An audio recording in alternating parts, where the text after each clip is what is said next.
of, conflict on education. Now, in-service development programs worldwide. A very famous education policymaker in the US, Darling Hammond, she did a very long study on international development programs, and she came out with the conclusion that if you really want to have an effective development or in-service development program for teachers, it has to be anywhere between 6 months to a year, or nearly 100 hours of training. You can't really say, let's bring you 5 days a week, or let's have 15 hours of training a week. And then we say, well, teachers now are trained and they can go into classes and teach. Darling Hammond says, no, that doesn't work. In England and Italy, the governments have started to provide the schools with financial resources, and said, well, why don't you have your own training programs? And that way you can design programs that relate to the teachers. However, the most two important training programs that I read about was these two: the Teacher Growth Model, TGM, which was designed in Singapore, and the Lesson Study, which was designed in Japan. Now, why are these two important? Because, in my opinion, because Teacher Growth Model, it's one of those professional development models that aims at helping teachers develop holistically from all angles by engaging them in continuous learning, and they take ownership of what they are going to learn.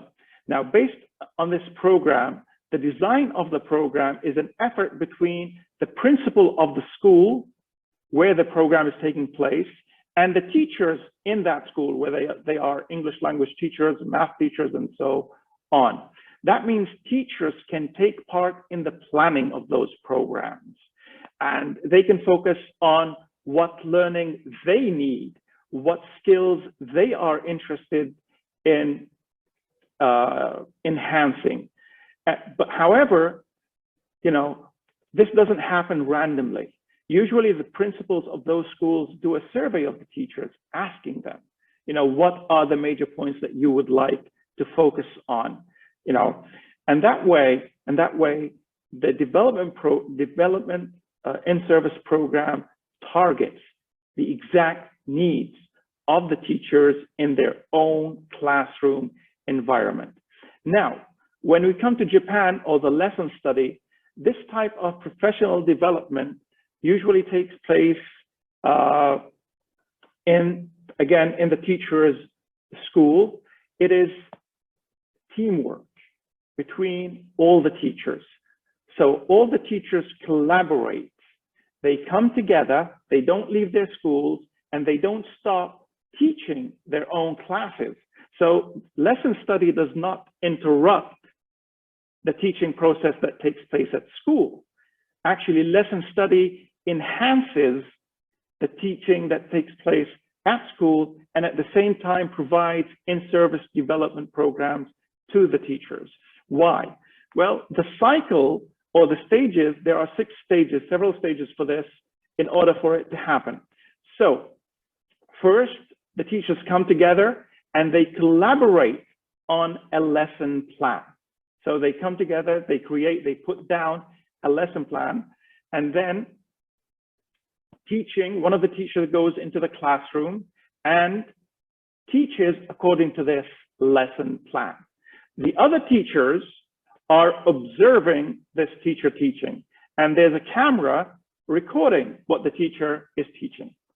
The lesson ends, then they meet again as a group, and they watch the video together, and peer feedback is provided to the teacher on the lesson, reflecting on maybe certain gaps, certain shortcomings, and what needs to be updated in the lesson in order to have the perfect lesson for the students.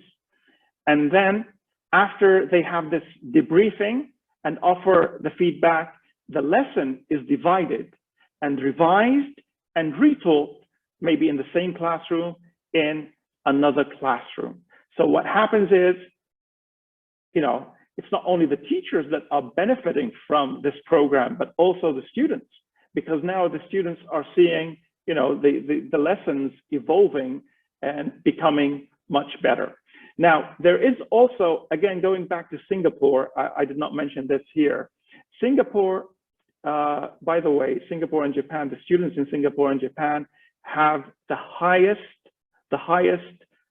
you know, scores in international exam ratings. That means they are the top achieving students around the globe. Now, the educational leaders in Singapore have realized that teachers are already burdened. They already have too much on their hands, whether it is personal responsibilities, such as having families or having personal problems, financial problems, living far from the school, or teaching responsibilities, having many students, having many classes, and so on. And that's why Singapore also developed something that is called on-the-job training. Again, which is, that means it also takes place in the school. However, what's different this time is that this is a collaboration between a teacher and another experienced teacher, which means if I am a teacher who needs more information and there is another teacher at the school who has this information, then the experienced teacher can provide me with that detail. So it is really teamwork and it is shared work. That's why it's really important to focus on these two. Unfortunately, we don't have any of them here in our country, in Syria.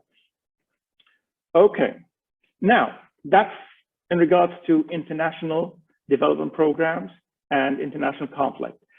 Let's move on to Syria. Let's move on to the Syrian context. And what I did in this slide is relating the Syrian context to the international context, just to prove that the conflict that we're going through is not really much different from the dozens of conflicts that are out there.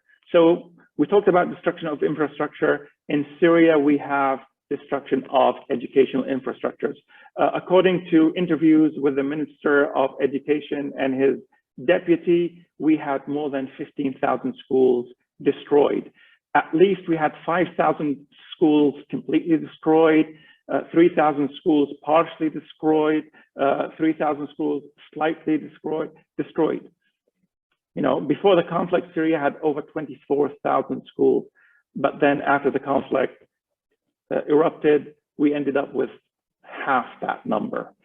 Violence against teachers, according to the Syrian Central Bureau of Statistics, 300 deaths of teachers were documented. However, I do believe the number is higher. An indicator of a higher number is due, if you remember, in the past 4 years, we have had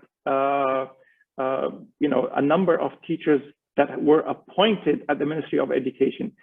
Approximately between 2017 and 2020, more than 30,000 teachers were employed in the education sector.